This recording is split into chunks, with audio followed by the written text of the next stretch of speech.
I'm back. I am back in the shop, and we have to sand the control arms that I just received. Literally, as soon as I ended the video and edited it on the last one, the next day the control arm showed up.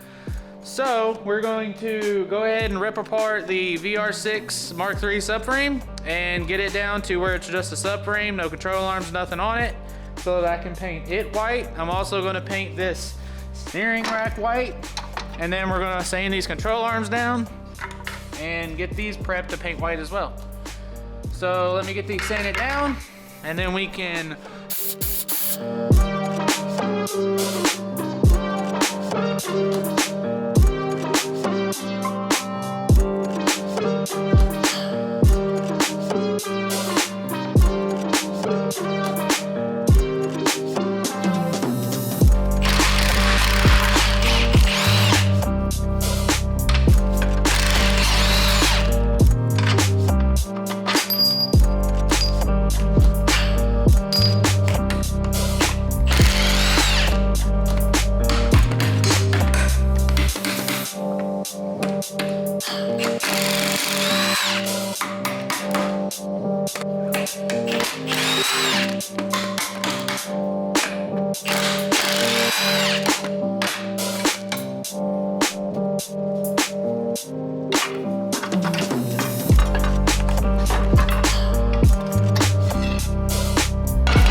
Alright, so there's this little bracket right here, and I'm pretty sure it's for like an engine dampening thing. It's ugly, I'm gonna get rid of it, I don't need it. So that's what I'm gonna do. I'm gonna go ahead and drill these spot welds out and try to get this and smooth that out. Alright, so I took this outside because I didn't want to get a bunch of grinding dust in the garage, but I basically cut all the bracketry that I could off so I could get to the spot welds. I cut these 4 corner spot welds off. And then now all I have to do is go in and punch each one of these and use a spot weld drill bit to get them out.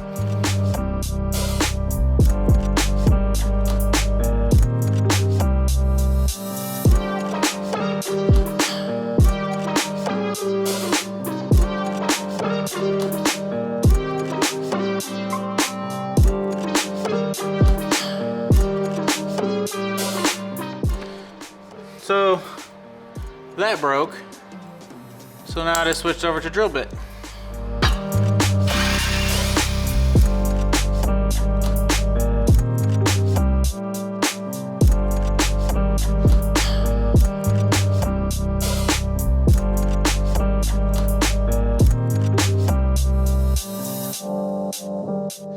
Alright, so I went ahead and smoothed out the spot welds that were left behind. I used a big angle grinder, just a flat disc, to do that. And then now I'm going to go back with a smaller one and just kind of freshen everything up a little bit. Since it's under the steering rack, I don't really care too much, so it doesn't have to be perfect. So let's go ahead and get that smoothed out. We'll sand this, and we'll move on with the subframe.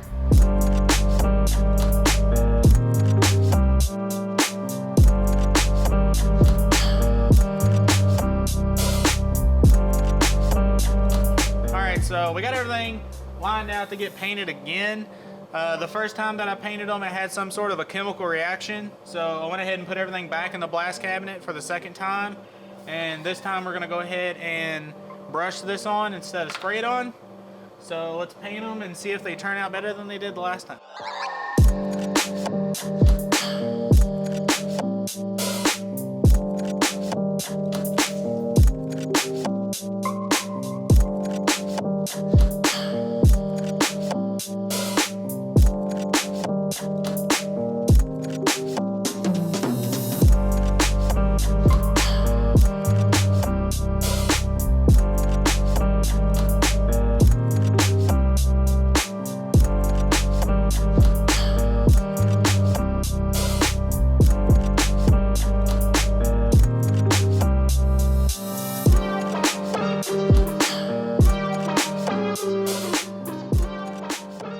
All right, guys, so I have everything laid out here and ready to go, and we're getting ready to assemble the subframe.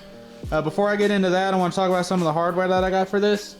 So all the hardware came from a company called bellmetrics.com, and then the beauty washers that I have for it all came from a company called Downstar. And I'll put the link in the description below for both of those websites so that y'all can check them out. But let's get this thing assembled, and I'm really excited to see this thing finally in one piece.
Alright, so the Corrado subframe's back together and it looks absolutely insane. I am super happy with the way this thing turned out.